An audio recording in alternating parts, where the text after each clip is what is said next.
Hi all, my name is Christina Wall. I'm an end-of-life doula, and this is my first video that I'm making. My plan is to make some videos now and again about things that could be potentially really helpful for you and your loved ones as you kind of venture into this end-of-life transition that can be really, really difficult without some added information and support. So the first thing I'm going to do is a little bit of a book review, more of a journal review about this thing I found. It's a journal, I'm Dead, Now What? And I realized that it can be a little maybe direct for your taste. It's exactly my taste though, which is why I was attracted to it when I saw it on the shelf at this little, souvenir shop in Saugatuck, Michigan. So I picked it up, and sure enough, it has a ton of really interesting things that could be really helpful if you were to pass away, for your loved ones to be able to take care of things easily. So what I'm going to do is I'm just going to talk about what's in here a little bit, and some of this stuff might actually, it might be helpful for me to expand on them in other videos like advanced directives or power of attorney or some of the medical things. But for now, I'm just going to focus on the usefulness of this book. So the first chapter is just personal information, like stuff just about you, your name, address, phone number, social security number. Obviously, you don't want to keep this book out. You want to keep it in a safe place. Stuff like that. Your parents' name, your parents' birthplace. Some of the information may seem a little obvious, but you'd be surprised how much of this information people tend to keep to themselves. Like in my case, I knew very little about my parents' and other relatives, so it could be helpful. There's also a medical section after that. And for example, one of the things is my living will is located. My healthcare power of attorney document is located. So giving this information, my DNR order is located, so that people who are going to be in charge of things after you pass, so they know where to find these documents, is immensely helpful. There's also a spot to list medical conditions and medications. Obviously, the primary care physician would have that information, but depending on HIPAA and what your loved one signed about that, or what was documented, this might be a more easily readily available source to get some of that information. There's spots to put the primary physician's contact information, preferred hospital, all that type of stuff. And then there's a page in this section I think is really helpful. It's things to be taken care of if I'm temporarily unable to do them. And it's just a blank page for you to fill out. Super helpful, because none of us know really what goes on in other people's lives day to day and what might need to be taken care of. And this lays it out nicely. The next section, key contacts. Who are the people in all of these roles, such as executor of the estate, the attorney, the accountants, the tax people, the financial people, healthcare providers, clergy people, all of those type of positions. Very, very helpful. When my father passed away and my mom had dementia, I was sorting through this. I knew none of these people, and I ended up figuring it out very, very slowly by finding documents and making cold calls. I knew my parents' financial person lives or resided somewhere in New Baltimore, Michigan. So I not hauled out a phone book, that's old school, but I got on Google and just started cold calling some financial people saying, hey, I'm wondering if my parents' account is there. This is the situation. And it took a lot, but we figured it out. It would have been much easier if it was documented in something like this. The next chapter is titled At the Time of My Passing.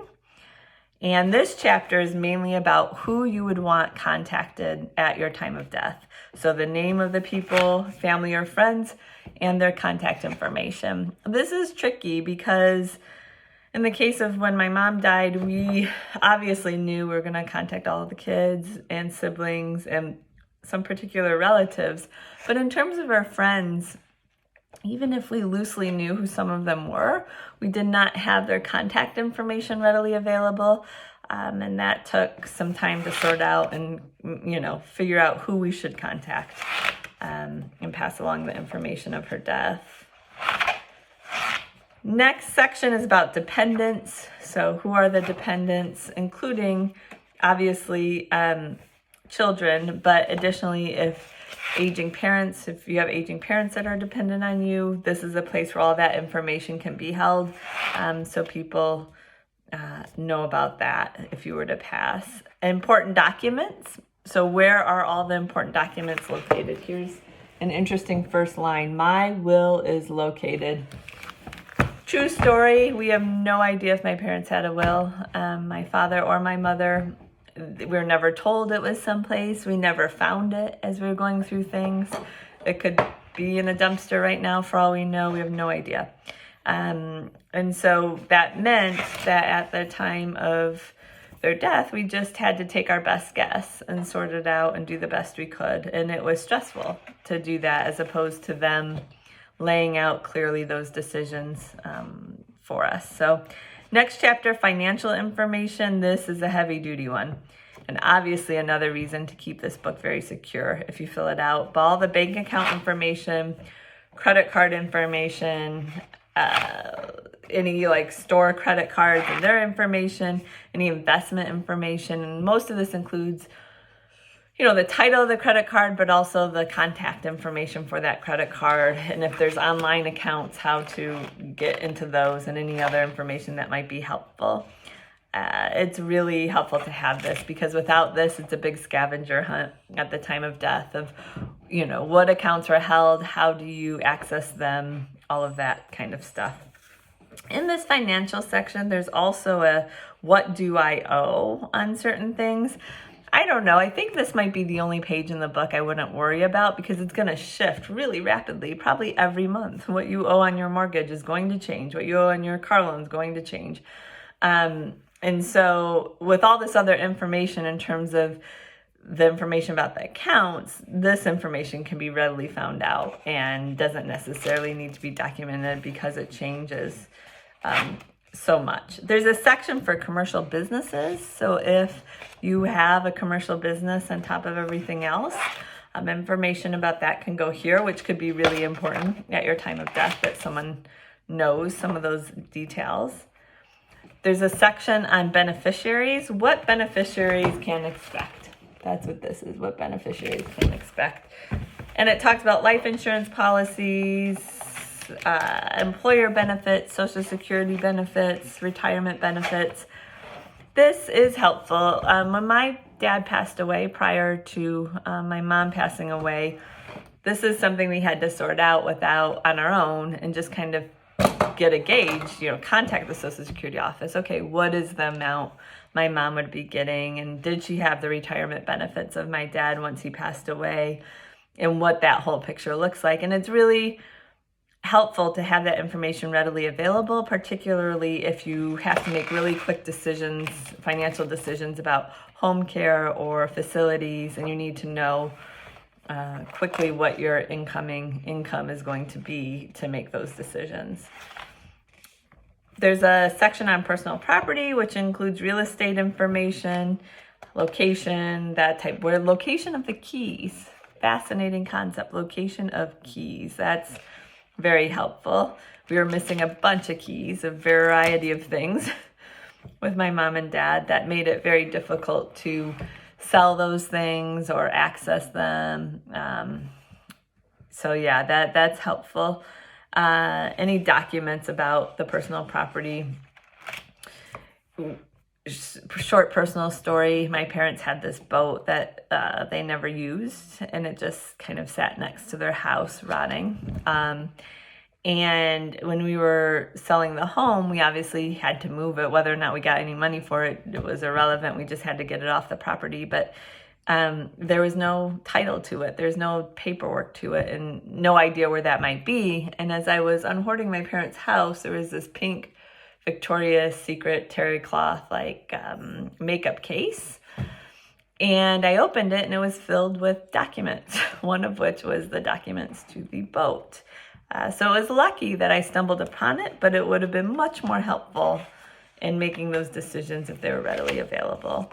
There's a section here about heirlooms and personal effects. I think this is an interesting section because something might be really important to you that nobody really knows about, or they might not know it's important to you.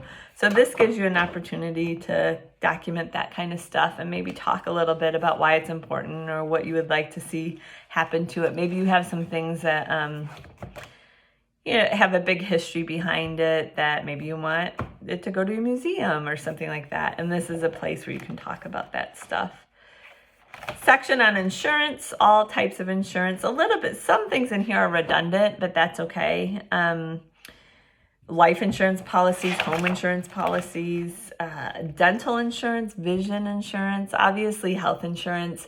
If you are a primary caregiver, the people left behind who are your primary caregivers are obviously going to have that kind of information likely, but things like dental and vision can be a little trickier. It took me a while with my mom to figure out, did she have it? And if so, who was it with? And were we still paying on it? And what were the benefits associated with those types of insurance? So having it in this location is super helpful. Section on pets. Who's going to care for your pet? Information about your pet. Who's the pet's vet? All that kind of stuff. This section, very helpful. What to pay, close, and cancel. One-stop shop right here in the I'm Dead Now What book. This section alone, if my parents just had filled out one chapter of this book and it was this section, it probably would have saved me a couple hundred hours of significant stress. So things like utilities, electrical, water, landlines, any online retail accounts, any other accounts or subscriptions or auto pay accounts, all that information could go here so that at the time of death, the person just has to call these numbers that are already laid out and they don't have to go through searching through things or waiting to get things in the mail to close out some of those accounts. Equally as important, maybe, is this email and social media section that lays out usernames and passwords for email accounts and Facebook and LinkedIn and any other social media type format. It is kind of mixed. I don't know. Maybe you don't want anyone accessing that information at your time of death, and that's obviously a perfectly fine choice. But if for some reason you think it might bring some peace or comfort to your loved ones to be able to go into those accounts, this would be a good place to put it all.